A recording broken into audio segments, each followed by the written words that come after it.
Baik, Assalamualaikum warahmatullahi wabarakatuh. Bismillah, salatu wassalamu ala rasulillah wa ala alihi wa man walah. La hawla wa la quwata illa billah. Pemirsa IHBS TV, gimana kabarnya? Mudah-mudahan selalu dalam lindungan Allah Subhanahu wa Ta'ala. Alhamdulillah, kita berjumpa di kali ini di podcast IHBS, ya, IHBS TV. Kita akan mengurai, kita akan bicara, kita akan diskusi, ya, terkait pendidikan. Bicara pendidikan luar biasa. Kita akan bicara kurikulum saat ini. Kita bersama pembicara yang sangat menarik, yang spesial hari ini. Nah, bicara kurikulum Indonesia luar biasa. Udah kurang lebih 11 atau 12 kali nih pembaruan kurikulum. Mulai dari kurikulum 1947, namanya Rencana Pembelajaran, ya, pakai TJ, Rencana Pelajaran. Terus kurikulum 52, penyempurnaan dari rencana pelajaran, yaitu Rencana Pelajaran Terurai.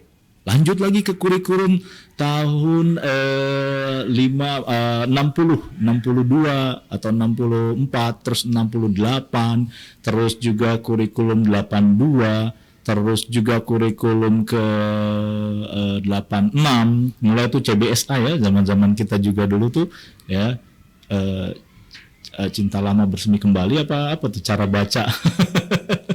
CBSA, cara belajar, ya, CBSA, siswa aktif. Terus juga ke kurikulum 94, terus suplemen 99, terus juga KBK di 2004, terus di 2009 ada kurikulum nasional K13 juga sampai 2013 juga, ya. Nah, selanjutnya 2013 ada lagi pemerintahan, kita berjalan terus sampai 2 kali pemerintahannya. Kepada Allah kita ada COVID, masuk deh kita ke pembelajaran yang serba daring, ya, serba daring, jarak jauh. Maka ada kurikulum prototipe atau kurikulum darurat. Nah, setelah kurikulum prototipe dan darurat, ada lagi nih yang terakhir, 12, kurikulum merdeka. Pertanyaannya nih pemirsa, kurikulum merdeka 75 tahun, ya, atau 74 tahun kita sudah merdeka, apa baru kali ini kurikulum kita merdeka? Nah, kita akan bincang dengan Ustadz kita nih, Ustadz Muhammad Fuad MAPD, ya, Magister Agama Pendidikan. Beliau adalah Kepala Biro Pendidikan IHBS. Assalamualaikum Ustadz Fuad. Kita sambut terlebih dahulu. Sehat Ustadz Fuad, ya? Alhamdulillah sehat. Ini bicara tentang MAPD, gimana ceritanya Ustadz? MAPD sama MA biasa. Gimana Ustadz? Silakan Ustadz. Iya. Anak kan lulusan UIN, ya, Pasca Sarjana UIN Syarif Hidayatullah Jakarta tahun 2011. Ketika itu kebijakannya memang agak unik. Jadi lulusannya itu MA, kemudian ada belakangnya itu. Nah, qadarullah. Kenapa MA? Karena kan payungnya itu pengkajian Islam. Baik, pengkajian Islam. Iya, UIN lah ciri khasnya kan, MA, Magister Agama. Nah, kenapa muncul di PD ini? Karena konsentrasinya ketika itu anak pendidikan bahasa Arab. Oke. Ya, namun sekarang ini setahu anak udah nggak ada lagi, kebijakannya, nomenklaturnya sudah berubah. Jadi cukup MA semua saja. Dari sekian banyak konsentrasi cukup MA. Nah, ketika masa anak ini 2011 anak lulus di masih MAPD. Ada lagi sekarang udah MA gitu semua. Semua udah MA. Lulusan sekarang itu udah MA. Ada lagi apa tuh Ustaz? Ada lagi MA Humaniora, gitu. MA apalagi SI Science, MA apalagi. Oke, Masya ketika Allah, itu luar biasa. Agak unik. Ustadz Muhammad Fuad, Kepala Biro Pendidikan IHBS. Kita tanya sejarah nih Ustadz, yang tadi kalau kita udah ngomong dari tahun 47 sampai sekarang 2022, udah 12 atau 11 kali kurikulum kita nih. Nah, kurikulum merdeka ini yang sekarang sedang santer IKM, implementasi kurikulum merdeka, apa benar-benar merdeka untuk guru sama murid? Nah, sejarahnya dulu deh. Ya. Sejarahnya nih gimana nih ceritanya nih ada kurikulum merdeka nih? Silakan Ustaz. Bismillah. Assalamualaikum pemirsa IHBS TV sekalian. Alhamdulillah diberikan kesempatan nih oleh tim podcast ya bertemu langsung dengan Pak Indra. Pak Indra ini MPD juga ini, Masya Allah. Jadi sama-sama kita bicara diskusi pendidikan nih. Anak bukan ahli juga, tapi kita sharing saja ya gitu ya. Pertama, Ana ingin mengawali dari filosofi kurikulum merdeka ini barangkali. Baik. Jadi sejatinya kurikulum itu kan alat, seperangkat alat yang diharapkan bisa membantu siswa untuk mewujudkan cita-citanya, memaksimalkan potensi, karakter dan kompetensi yang ada pada diri siswa. Jadi sejatinya kurikulum itu harus berperan seperti itu. Maka wajar tadi sudah Pak Indra ceritakan berganti-ganti kurikulum segala macam, kemudian sampai di kurikulum merdeka. Nah, kemudian atas dasar itu maka peserta didik atau murid ini harus diberikan porsi yang seluas-luasnya sesuai minat dan bakatnya. Selama ini yang kita rasakan zaman anak dulu ketika SD, mungkin sama Pak Indra juga merasakan bahwa kita sebagai murid posisinya itu ya diam, menerima, harus mengikuti apa yang sudah direncanakan oleh guru dalam RPP-nya misalkan. Baik. Nah, paradigma sekarang kurikulum mereka nggak seperti itu lagi. Nah, sekarang kalau Anda tanya nih ke Pak Indra nih, posisi murid ini sebenarnya seharusnya kita posisikan sebagai subjek atau objek. Nah, betul. Harusnya menurut Antum sebagai apa dalam proses pembelajaran ini? Betul. Sekarang kan sudah ada yang namanya student learning, student center. Jadi si student ini harus benar-benar harus dijadikan subjek gitu loh kan? Subjek. Betul. Selama ini yang kita rasakan, guru itu siswa atau murid ini diajarkan sebagai objek. Iya. Artinya apa? Yang namanya objek ya jadi sasaran apa guru saja gitu. Misalnya guru ceramah, kamu harus begini, ya begini. Iya. Ngerjain halaman ini. Iya. Gurunya chatting. Betul. Ngalamin ya. Akhirnya ini kita mau gimana nih kan begitu. Terus begitu mau tes harus sesuai yang dengan Bapak ajarkan. Betul. Kalau nggak sesuai nilainya kurang. Nah, coba kalau kurikulum merdeka kemana tuh, Ustaz? Itulah namanya paradigma baru yang kemudian jadilah kurikulum merdeka. Paradigma barunya di mana? Ya ini bahwa kita mengembalikan kepada fitrah manusia si murid ya. Fitrah murid sebagai manusia. Fitrahnya apa? Ana ingin sedikit mengungkap dalam Al-Quran itu ada surat Al-A'raf ayat 171 ketika Allah mengambil kesaksian dari setiap hamba yang dilahirkan dalam rahim, masih dalam rahim. Jadi ketika ditiupkan ruh, kemudian Allah mengambil kesaksian seluruh manusia yang ada di rahim, nggak mengenal agama ketika itu. Jadi persaksiannya bagaimana? Kata Allah, alastu bi rabbikum. Baik. Kata Allah, bukankah aku ini adalah Tuhanmu? Qalu bala syahidna. Kemudian mereka ini, kita ini menjawab, ya kami bersaksi bahwa kamu adalah atau engkau adalah Tuhan kami. Itu persaksian yang sudah diambil oleh Allah kepada kita. Artinya apa? Fitrah manusia pada intinya adalah penghambaan kepada Sang Khalik. Nah, untuk mencapai penghambaan ini, maka manusia kodratnya harus dibimbing untuk mengoptimalkan potensi-potensi yang dimilikinya, baik karakternya maupun kompetensinya. Nah, dari sudut pandang inilah maka kita ingin mengembalikan itu tadi, fitrah murid sebagai manusia yang mana dia harus berjalan bebas, memaksimalkan karakternya, memaksimalkan potensi karakter dan kompetensi. Berarti bicara ruh kurikulum merdeka tadi yang Ustaz Fuad sampaikan, ya, kalau andai ini guru-guru Indonesia nih dengar semua nih, ini ruhnya dulu nih, Pak Guru ya, Pak Bu Guru dan Pak Guru, ruhnya. Jadi ruhnya ingin mengembalikan kemerdekaan yang ada di peserta didik.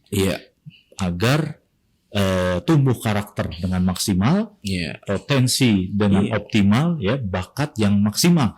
Nah, sekarang begini bicara ini Ustadz Fuad, guru-gurunya nih Ustadz Fuad, kan guru-gurunya juga bingung Ustadz Fuad. Kemarin kita baru ada yang namanya kurikulum prototype. Contoh yang kita kutip di Tribun News ya, Banjarmasin, ada guru yang mengatakan, waduh, ganti lagi, kemarin aja belum ngerti gitu kan, Iya, iya, sekarang iya. ada lagi, kemarin baru ada prototipe atau darurat dengan RPP 1 halaman, Iya. ini lain lagi, pusing gitu kan administrasi pembelajaran dan seterusnya. Nah, Iya, iya. terus juga kurikulum IKM ini dengan perangkat pembelajarannya nanti bisa diurai mungkin ya seperti apa. Terus termasuk ada yang namanya sekolah penggerak, guru penggerak, itu seperti apa Ustaz? Silakan Ustaz. Ya, begini, saya juga berpesan sudah menyampaikan kepada teman-teman para kepala sekolah di IHBS ini, mulai dari tingkat TK, SD, SMP, SMA, ada Mahat Ali juga. Kemudian bil khusus mereka ya, dan secara umum kepada seluruh guru. Pesan saya sih begini, Pak In.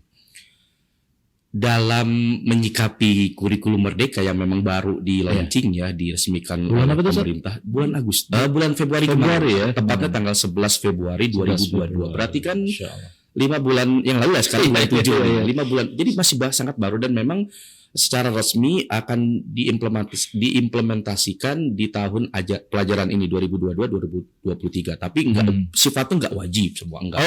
Hanya sekolah-sekolah yang mau. Nah, jadi ada kemauan dulu yang mau. Nah, qadarullah, alhamdulillah IHBS mencoba dan mau dan sudah mendaftar.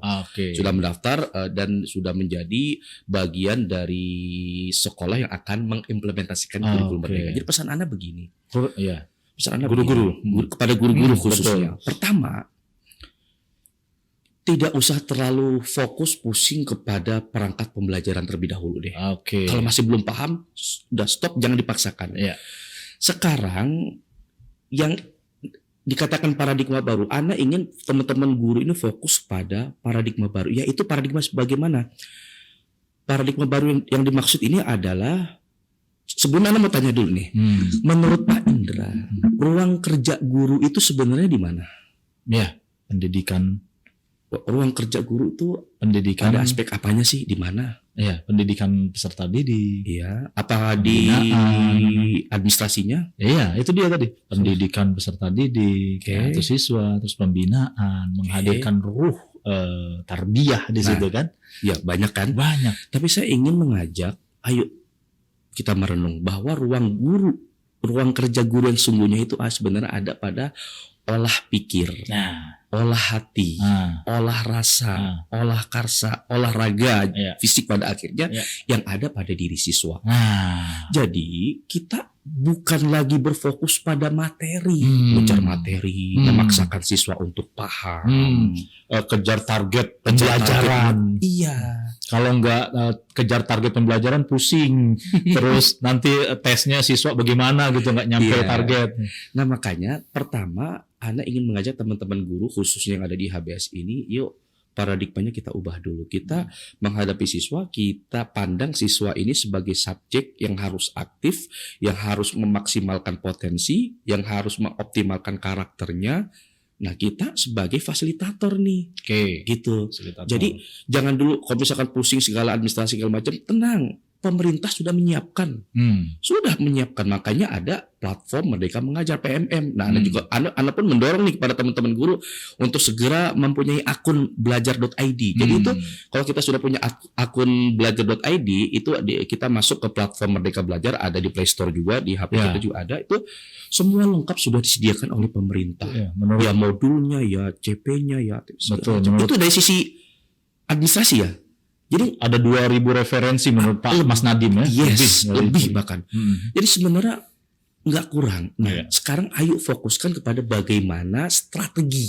Bicara tentang kurikulum merdeka, terus ada yang namanya sekolah penggerak, ada yang namanya guru penggerak. Apa yang dimaksud itu? Apakah dia jadi prototipe atau apa gitu? Terus juga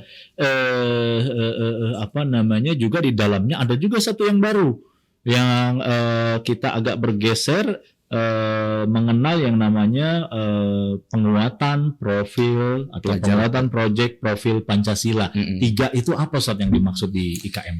Iya, yang Pak Indra sebutkan ada sekolah penggerak, guru penggerak, kemudian penguatan proyek penguatan profil pelajar Pancasila. Itu 3 nama itu adalah program-program yang ada di kurikulum merdeka paketan. Jadi gini, pemerintah merancang yang pada akhirnya menggulirkan meresmikan kurikulum merdeka ini kan nggak sekonyong-konyong, tidak berdasarkan kajian.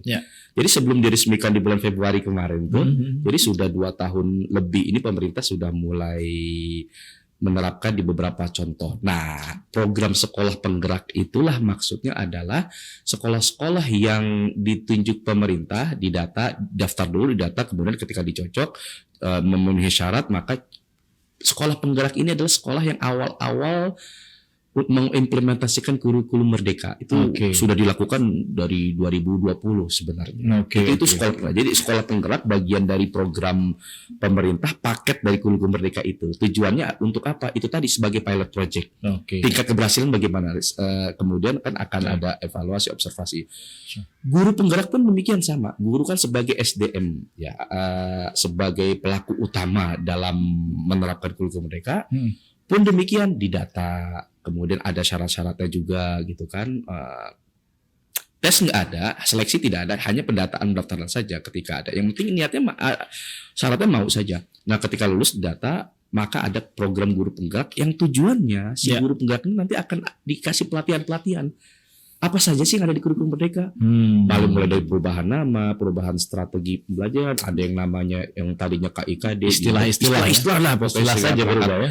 Ya, itu dari sisi guru penggerak. Kemudian ada lagi program proyek P4 ya, penguatan profil pelajar Pancasila. Itu salah satu bagian pembelajaran sebenarnya Pak Indra. Jadi yang uniknya ini kurikulum merdeka itu nanti akan ada 2 sisi. Pertama sisi pembelajaran reguler atau intrakurikuler di kelas.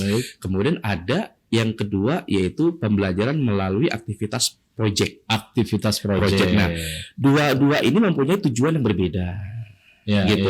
Yang pertama pembelajaran intrakurikuler atau pembelajaran biasa di kelas. Dia tujuannya apa? CP. Capaian pembelajaran. Kalau bahasa kurikulum kan KIKD. Tujuan itu. Nah, sementara aspek yang satunya lagi yaitu proyek, dia tujuannya bukan mengejar CP. Jadi ibaratnya kalau tombol on off ketika intrakurikuler difokuskan, ya fokusnya CP. Kemudian ketika proyek ingin difokuskan, di off-kan dulu. Nah ini fokusnya beda. Fokusnya apa? Di penguatan profil pelajar Pancasila yang sudah ditetapkan oleh pemerintah, yaitu 6 dimensi. Dengan harapan bahwa Pancasila ini dapat diamalkan dengan pendekatan-pendekatan tadi. Betul. Jadi sasarannya adalah 6 dimensi. Nah, 6 itu tadi ya, supaya murid menjadi satu pribadi yang beriman, bertakwa kepada Tuhan dan berakhlak mulia. Masya Allah. Akidah Tauhid sesuai kan kita sudah di agama Islam sudah sempurna, ada dalilnya itu kan. Jelas. Kemudian yang kedua pada aspek kebinekaan global. Ini menarik, kebinekaan global kalau dibahasakan sederhana mungkin lebih ke ya toleransi, mengakui adanya perbedaan. Itu di dalam Islam Al-Quran ada Al-Hujurat ayat 13. Betul. Ya ayuhan nas inna khalaqnakum min dzakarin wa untha wa ja'alnakum syu'uban wa qabaila lita'arafu. Saling kenal. Memang harus jadi kebinekaan tunggal.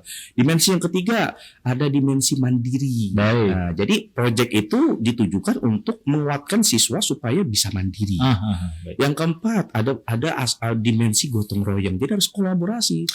Jadi dengan adanya proyek, murid kita itu memiliki karakter gotong royong, enggak individualistik, harus bisa berkolaborasi, berjamaah. Insyaallah ya. Kalau dalam Al-Quran itu ada itu, terkenal sekali Al-Maidah ayat 2. Wa ta'awanu 'alal birri wat taqwa wa la ta'awanu 'alal itsmi wal 'udwan. Allah nyuruh kolaborasilah, kalian kerjasamalah dalam kebaikan. Itu ada. Jadi dimensi yang kelima dan keenam yaitu bernalar kritis dan kreatif. Jadi tujuan proyek ini ya sasarannya 6 dimensi. Beda ya kalau yang tadi kan intrakurikuler, CP tadi materi pelajaran. Kalau ini 6 dimensi. Yang paling membedakan apa? Sangat berbeda sekali.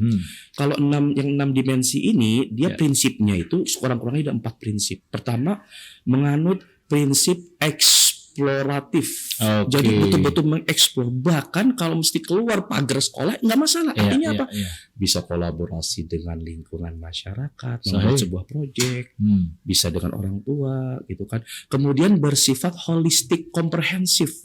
Jadi jasmani, rohani, intelektual siswa semuanya aspek. Jadi nggak terbatas gitu dalam rancangan pembelajaran siswa. Kemudian ada lagi yang paling terakhir itu ada yang keempat itu ada berpusat kepada siswa. Terpusat Nah, ini yang paradigma tadi yang di Subject. awal. Ya. Iya, student learning tadi. Iya. Jadi itu salah satu apa yang tadi yang ditanyakan, ada sekolah penggerak, guru penggerak, kemudian terakhir proyek yang menarik nih, proyek. Betul. Dan juga di proyek profil Pancasila kan selama ini dari tadi beberapa kurikulum yang sudah kita jalani ya. Iya. Latar belakangnya kan macam-macam tuh agar Pancasila ini diamalkan dan seterusnya, bukan hanya sekedar butir-butir Pancasila dihafal, terus muncul ketika di pelajaran PPKN saja misalnya. Dulu zaman-zaman kita SD itu ya, misalkan butir Pancasila. Apa itu? Pasal berapa, butir berapa? Sampai sekarang masih hafal saya 36 butir seperti itu. Oh iya, antum backgroundnya kan. Nah terus diharapkan sama Mas Nadiem nih, menteri kita ini, dan tentunya pemerintah, maksudnya adalah juga dari proyek profil Pancasila yang tadi 6 dimensi Ustadz sampaikan juga tercermin atau terimplementasi dalam pembelajaran, pendekatan. Contoh kayak tadi Ustadz misalnya katakan gotong royong. Tadi tidak perlu keluar pagar sekolah misalnya. Yang kita ambil misalnya proyek kita di sini bank sampah misalnya. Bagian dari kebersihan. Gotong royong juga ada, tanggung jawab juga ada. Terus juga kebersihan diajarin dalam Islam gitu saja. Nah ini sehingga masuk dalam tadi pengamalan tadi. Ya, dan juga tentunya pasti kita berniat ikhlas karena Allah biar dapat pahala dari Allah Subhanahu wa taala. Kan begitu Ustaz maksudnya. Betul. Nah, sekarang ada lagi nih Ustaz. Tadi bicara tadi mandiri. Di IKM ada mandiri belajar, mandiri berubah, mandiri berbagi. Jadi platformnya seperti ini nih. Salah satu bank mandiri apa nih maksudnya Ustaz? Bisa dijelaskan Ustaz, bisa dijelaskan. Iya.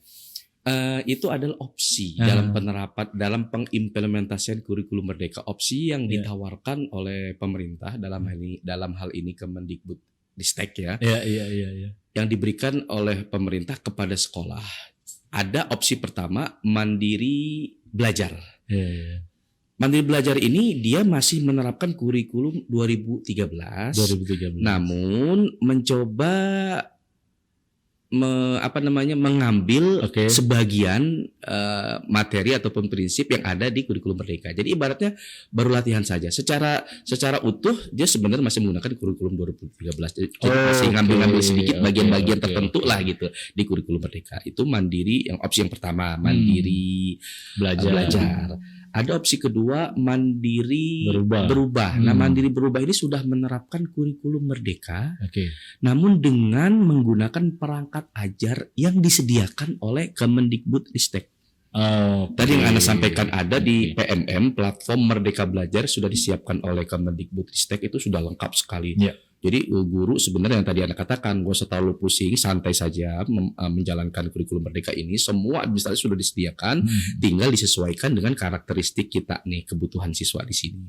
Kemudian yang terakhir ada mandiri berbagi. Nah itu menerapkan kurikulum merdeka dengan mengembangkan perangkat ajar sesuai karakteristik dan kebutuhan siswa. Jadi sudah lebih bebas sendiri saja gitu semuanya. Berdasarkan kebutuhan siswa yang ada di sekolah kita tentunya. Pastinya. Nah, IHBS ini mengambil opsi yang kedua. IHBS mengambil opsi yang kedua. SD, SMP, SMA semuanya mengambil opsi mandiri berubah. Mandiri berubah. Baik. Nah, bicara tadi bisa yang namanya kurikulum 13 masih.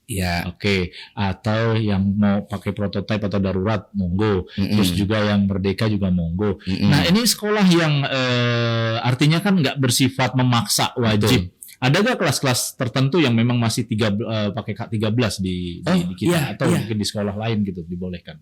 Iya, masih.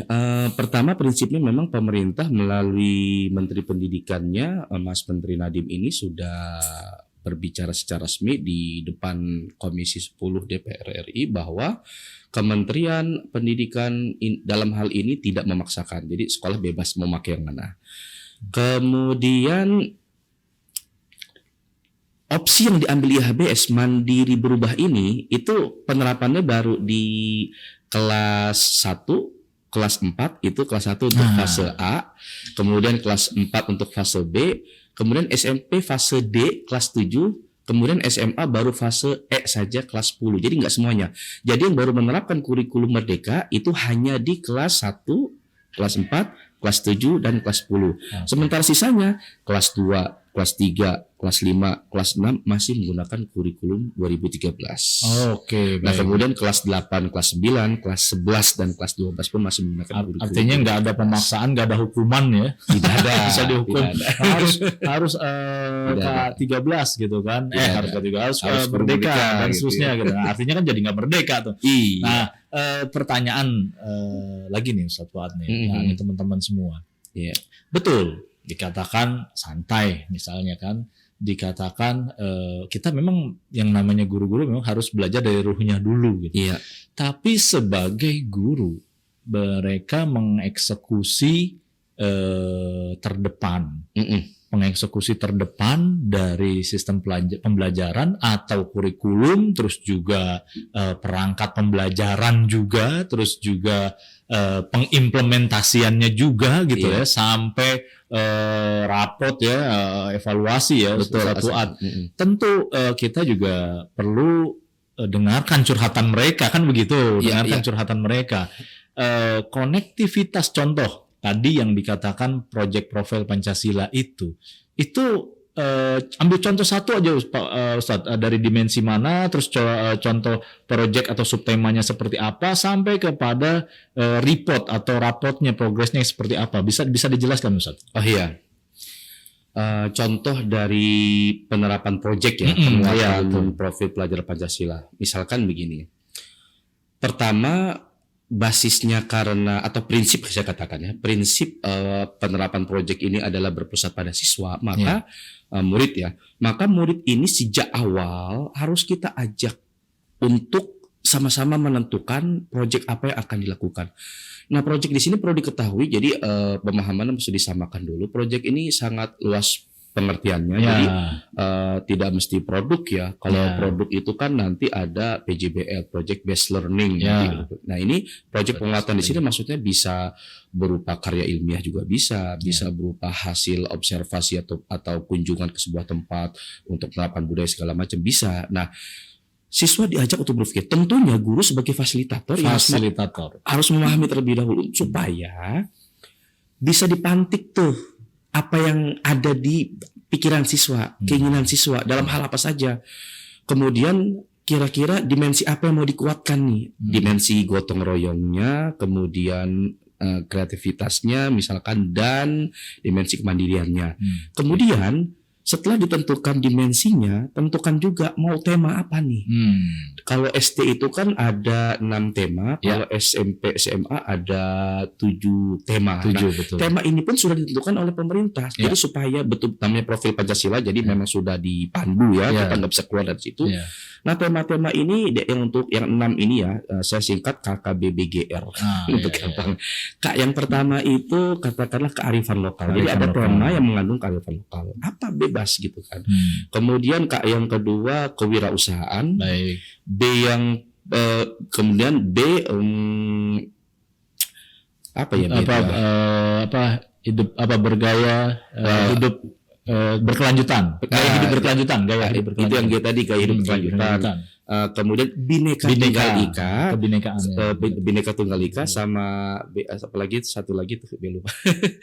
Nah, tema-tema ini harus dicari juga supaya proyek yang mau kita lakukan apa, kerjaan yang mau kita lakukan apa. Jadi tahapannya itu nanti pertama perencanaan, dimensi apa saja yang mau kita tentukan. Jadi yang ingin digapai adalah misalkan karakter kreatifnya, mandirinya, gotong royongnya. Kemudian temanya apa nih? Tema ini sudah mulai mengerucut sebelum ke topik. Jadi tema besarnya misalkan mau mengangkat tentang apa contohnya tadi? Contoh misalnya kalau saya ambil contoh gaya hidup berkelanjutan. Kita coba cari subtema berkaitan dengan gimana cara menjaga bumi ini, atau go green. Go green, go green. Terus pemanfaatan sampah misalnya, kan nyambung tuh. Nah, terus selanjutnya juga turunannya bisa terdiri dari beberapa mata pelajaran. Contoh misalnya IPA, dari sisi IPA pengolahan sampah atau manfaatnya gitu, atau IPS juga PPKN bergotong royongnya seperti itu Ustaz atau gimana? Sebenarnya perlu Anda luruskan sedikit bahwa yang namanya proyek ini tidak terikat dengan mata pelajaran. Baik. Tidak terikat dengan pelajaran. Jadi betul-betul fokusnya adalah pembentukan karakter. Karakter apa ya? Karakter profil Pancasila tadi yang dimensi tadi. Supaya muncul nih karakter beriman, bertakwa, beramal solehnya, gotong royongnya, mandirinya, kebinekaan globalnya, kreativitasnya, nalar kritisnya, supaya muncul tuh apa? Jadi nggak terbatas, jangan terkunci, terbelenggu dengan mapel-mapel tertentu. Tidak. Kemudian temanya apa gitu kan? Nah, proyek ini kemudian nanti ketika sudah direncanakan, kemudian dibuatkan alurnya bagaimana pelaksanaannya dari hari ke hari gitu kan, sampai kepada proses penilaiannya. Nah, nanti penilaiannya itu pun berupa penilaian yang kualitatif. Biasanya itu nanti rapornya itu ada misalkan sudah berkembang, mulai berkembang, kemudian berkembang lebih baik dan seterusnya. Jadi betul-betul proyek ini diharapkan menyentuh 6 aspek dimensi dan tema-tema tadi itu menghantarkan. Jadi tema itu pendukung untuk bisa terbentuknya. Bukan CP, 6 dimensi tadi. 6 dimensi. Jadi setelah itu baru berkaitan dengan intra tadi gitu. Iya, jadi gini, porsi intra tadi yang CP tadi itu kan porsi pembelajarannya hanya 70-80%. Project, nah ini perlu project itu porsinya 20 minimal ya, 20% sampai maksimal 30%. Maksudnya apa sih 20% 30% dari JP?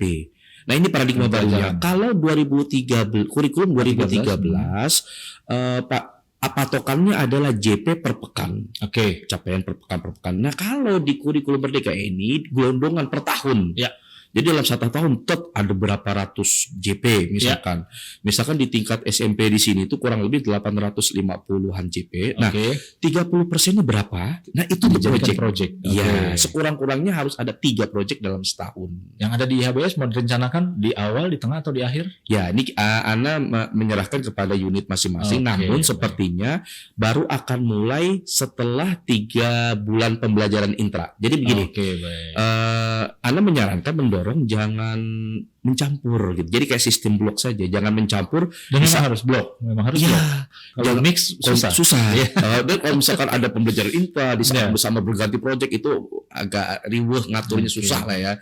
Ada tim sudah ya? Insya Allah ada tim. Jadi kita sudah kemarin Anda coba ke beberapa unit di SMP, SMA, insya Allah sudah siap, sudah memahami bahwa mereka nanti akan melakukan pembelajaran intra dulu, ya kan, ketercapaian CP tadi, tentunya sambil belajar memantapkan project tadi. Luar biasa. Gitu. Nah, kemudian Anda coba dorong di 3 bulan kedua di semester ganjil ini sudah mulai buat project.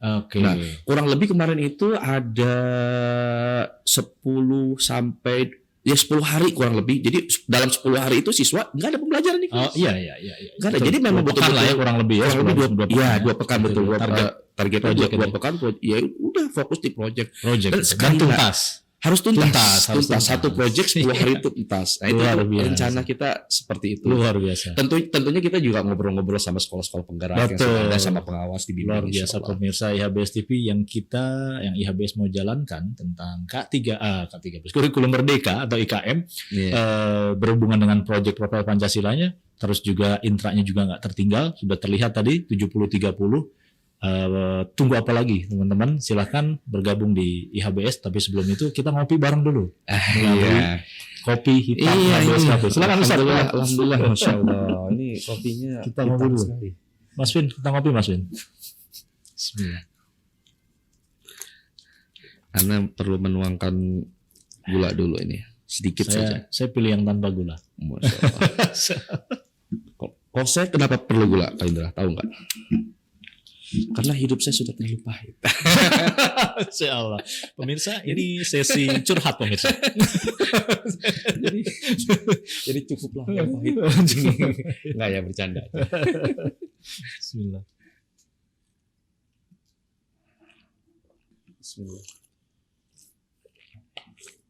Masya Allah. Menambah semangat. Iya. Seger lagi. Luar biasa. Baik pemirsa IHBS TV, kita sudah lihat tadi beberapa paparan dari Ustadz kita, Ustadz Muhammad Fuad, MAPD, sebagai Kepala Biro Pendidikan IHBS, bicara tentang kurikulum Merdeka dan nanti implementasinya di IHBS. Nah, lagi-lagi nih Ustadz nih, kita sudah lihat dan terarah ya, insya Allah kurikulum yang akan diterapkan di IHBS, terutama di IKM ini. Nah, pertanyaan selanjutnya, di manakah merdekanya peserta didik? Ya. Silakan Ustaz. Ya, menarik. Sebelumnya Anda ingin menarik ke belakang dulu sebelum menjawab pertanyaan di manakah merdekanya, karena itu bagian dari jawaban nanti. Itu bagian dari jawaban keunggulan kurikulum merdeka. Nah, keunggulan kurikulum merdeka itu pertama dia lebih sederhana dan mendalam. Lebih sederhananya itu karena dari yang awalnya katakanlah KIKD banyak 20, kemudian dipilihlah yang esensial. Bisa jadi 10, bisa jadi 8. Jadi yang betul-betul langsung menyentuh kepada kehidupan siswa supaya bisa belajar lebih bermakna dan mendalam. Jadi lebih sederhana dan juga lebih mendalam, lebih bisa mengeksplor. Kemudian kelebihan yang kedua yaitu itu tadi lebih merdeka. Lebih merdekanya di mana? Pertama, merdeka dari sisi murid atau peserta didik. Makanya pertama, memang guru ini harus betul-betul tadi yang di awal tadi yang saya katakan, paradigmanya mesti dirubah dulu. Jadi guru mesti tahu bahwa siswa ini atau murid kita ini unik, nggak sama, nggak ada dua manusia yang sama, nggak ada. Walaupun kembar, pasti berbeda karakter, pasti berbeda minat bakat, pasti itu. Kan itu kodrat yang Allah berikan. Maka guru tuh harus memahami itu dulu filosofinya. Atas dasar itu maka siswa atau murid ini mari kita berikan kebebasan dalam hal apa? 1, minat, 2, bakat, 3, karakteristiknya, kemudian mengeksplornya seperti apa. Nah, tugas guru terus ngapain? Bebas nggak ngajar? Bukan.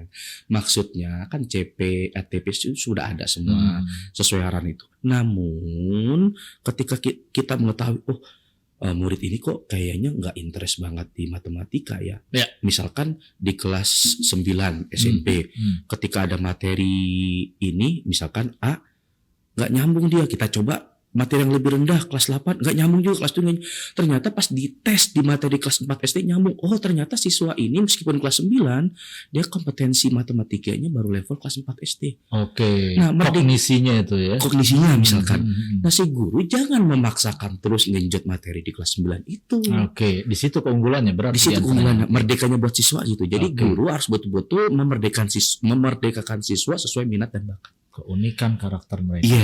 Bisa jadi di mata lain siswa itu justru cepat dari yang lainnya, dan begitu pula bergantian. Itu tadi Anda katakan bahwa murid sebagai manusia nggak ada yang sama, pasti semuanya unik. Betul. Jadi letak merdekanya di situ, lebih merdekanya di situ. Poinnya itu. Yang kedua, merdeka dari sisi guru.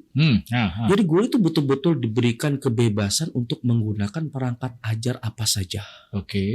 Boleh yang disediakan oleh pemerintah melalui platform Merdeka Mengajar, yang belajar.id akunnya itu ada, silakan. Itu di platform itu teman-teman guru itu bisa melihat hasil karya guru dari seluruh Indonesia, karya-karya segala macam. Jadi betul-betul tanpa batas ruang dan waktu sebenarnya.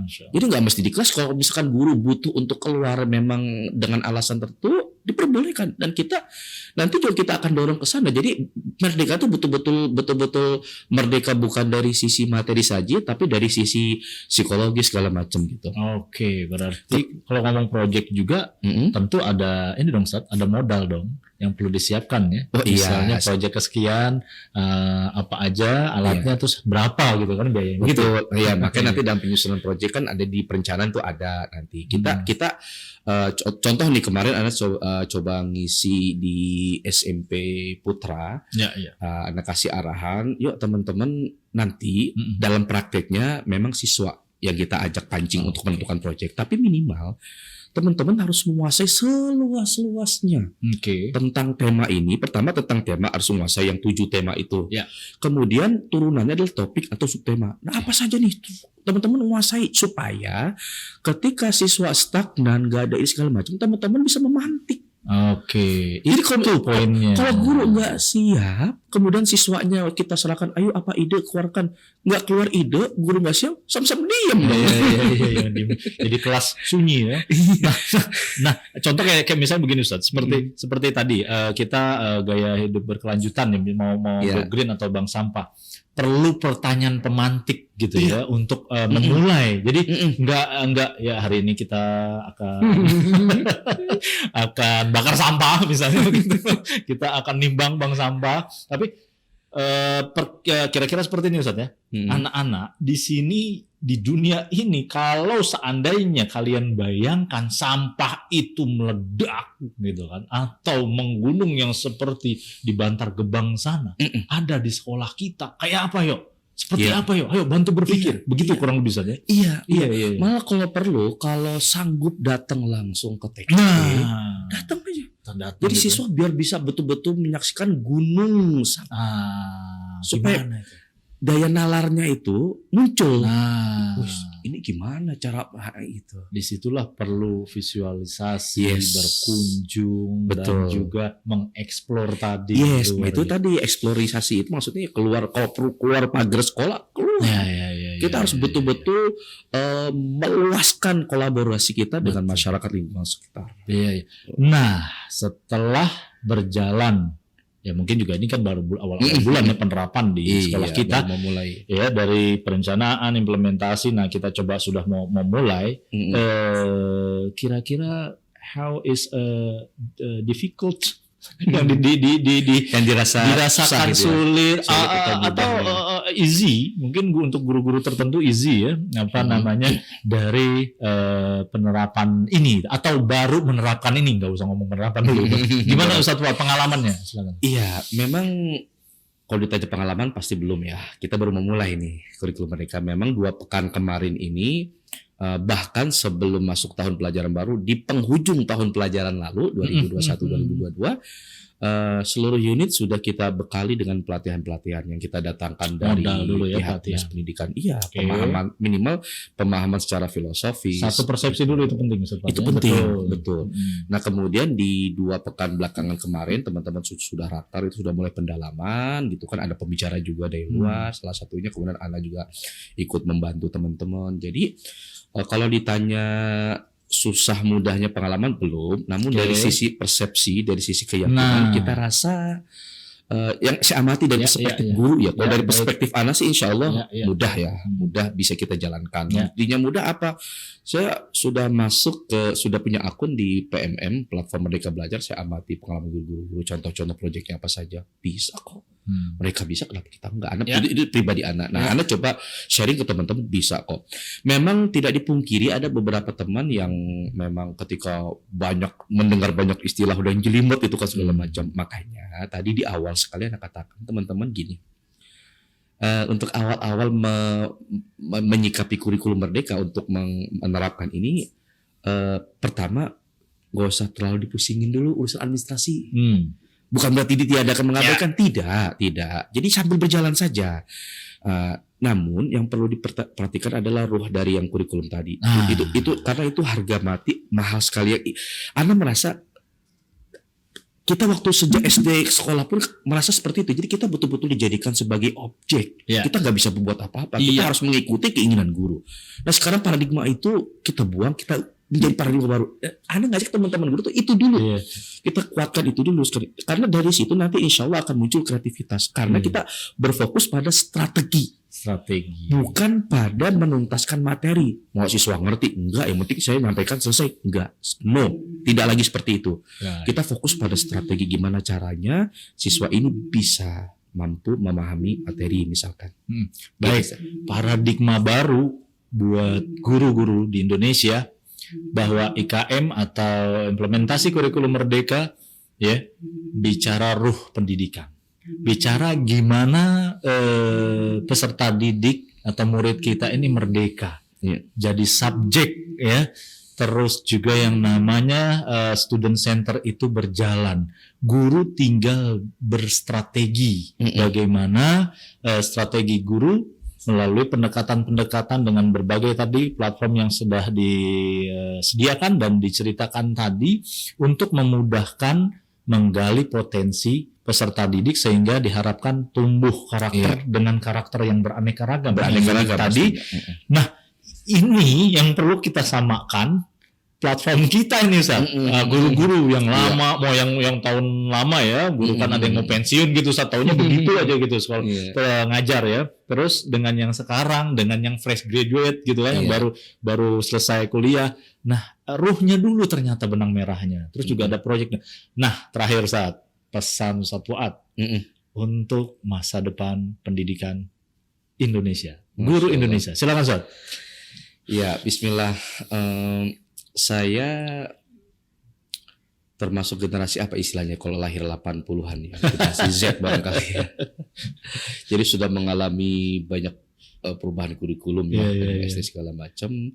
Kemudian saya mempunyai kesimpulan sebenarnya esensi dari pendidikan itu adalah pembentukan karakter ya. Baik. Karakter ini kan ada dua. Ada karakter moral, ada karakter kinerja. Baik.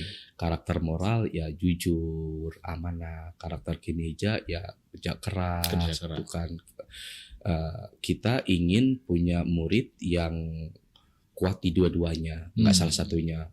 Nggak juga ya misalkan jujur, amanah tapi malas. Enggak juga. Atau sebaliknya, rajin, giat, segala macam, mampu bekerja sama, segala macam.